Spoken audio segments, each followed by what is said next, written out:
Cavale, or On the Run as it is translated to English, begins with a prison break, as communist terrorist Bruno Leroux, the director Luca Belvaux, is freed from Choky after 15 years by his former comrade Jean-Jean.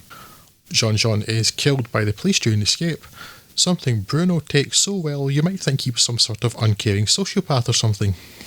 Putting this clearly deeply upsetting tragedy behind him, he heads across country to the Alpine city of Grenoble, where he seeks out the person he believes sent him to prison, the drug dealer Jacquia, Patrick Descombe, and looks up another former comrade, Jean Rivet, Catherine Fro, who has given up on the communist ideals of a youth for a job in teaching, allowing her to indulge her favourite pastime of smoking. Is there a point in this film that woman is not smoking?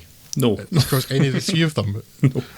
I don't think you don't notice anybody else smoking all that much, but her, all the time. I feel like it's so obvious there's got to be some sort of meaning here, but if there is, I have no idea what the director's saying.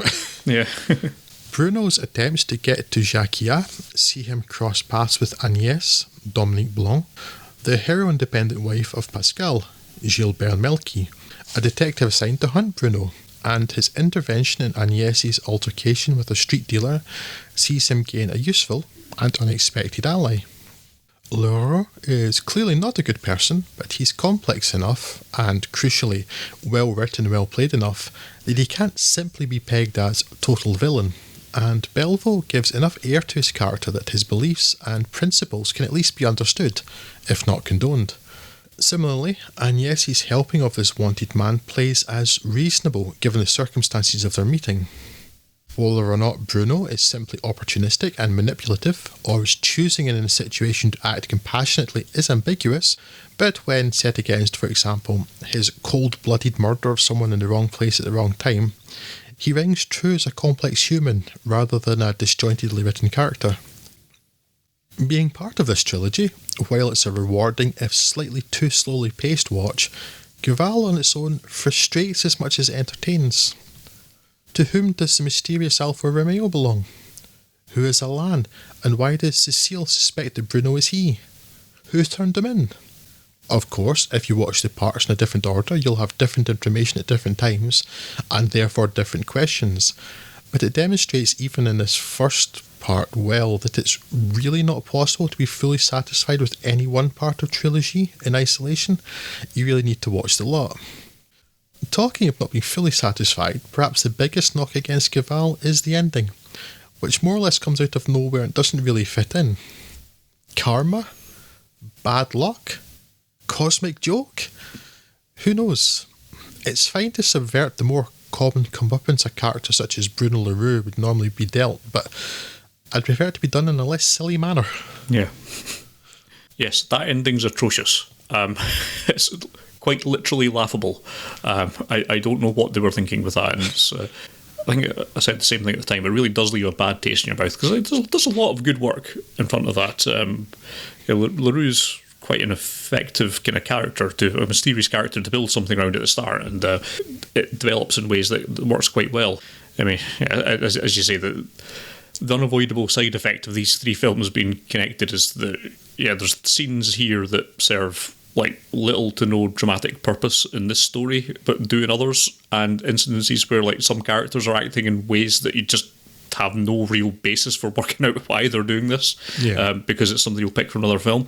And I suppose that's a weakness, but it's also sort of the point, so you can't really go too hard on that. If you're going to buy into this as a concept, then I suppose you need to make your peace with that, but there's no question that it makes the films individually weaker, so that is a problem. But it turns out I don't think to be that much of a problem. I can still get through each film's, I think, individually without the other stuff affecting it all that much. I still got a pretty decent amount of enjoyment from it.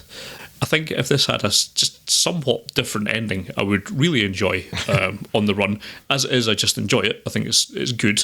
I think it undoes a lot of that in the last 20 seconds maybe. But the rest of it is all quite good. It's picking up a number of interesting characters and interesting performances, which you will then get to see more of in the other films, so that's all good.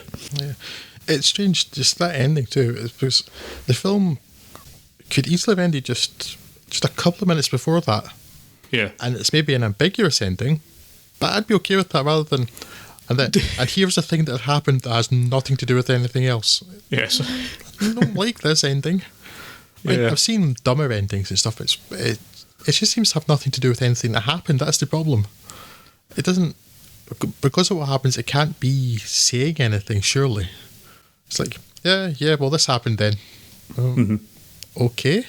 Yeah, and I don't know how reliable a source it is, but I did read it was a reshoot, the ending for this one, because there's a much grimmer ending, which would have shown up in one of the other films that was going to happen, and then they decided not to do that, which meant changing the end of this in a way, which is perhaps this was just the best idea they had or was available to do at the time.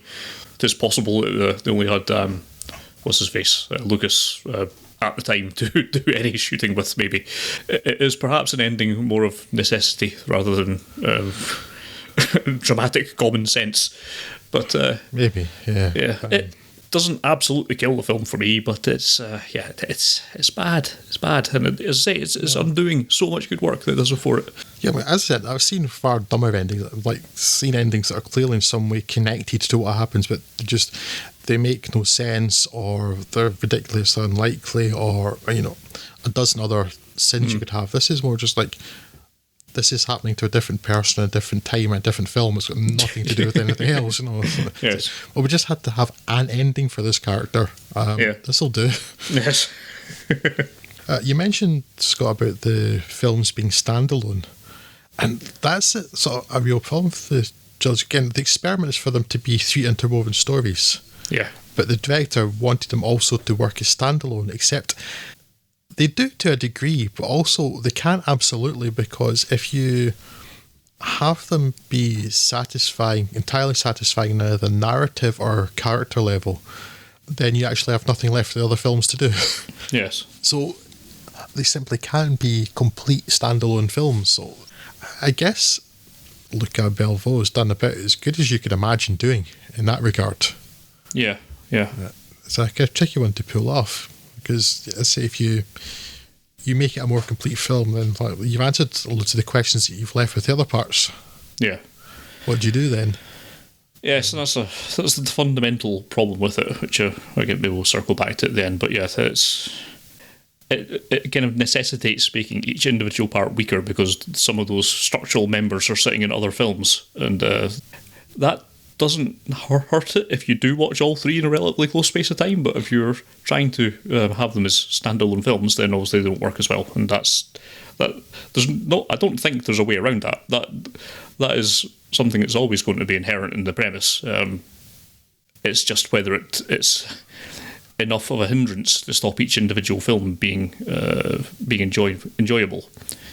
And yes, it doesn't. But I think there's a strong argument for these films could easily be made quite a bit stronger by themselves if they didn't have to worry about being interconnected. So, but then again, they would just be films. There wouldn't be anything particularly remarkable or interesting about them. But I would say these are, for the most part, solid films. Yeah. Made more interesting by being part of this experiment. Yes, that's fair, I think.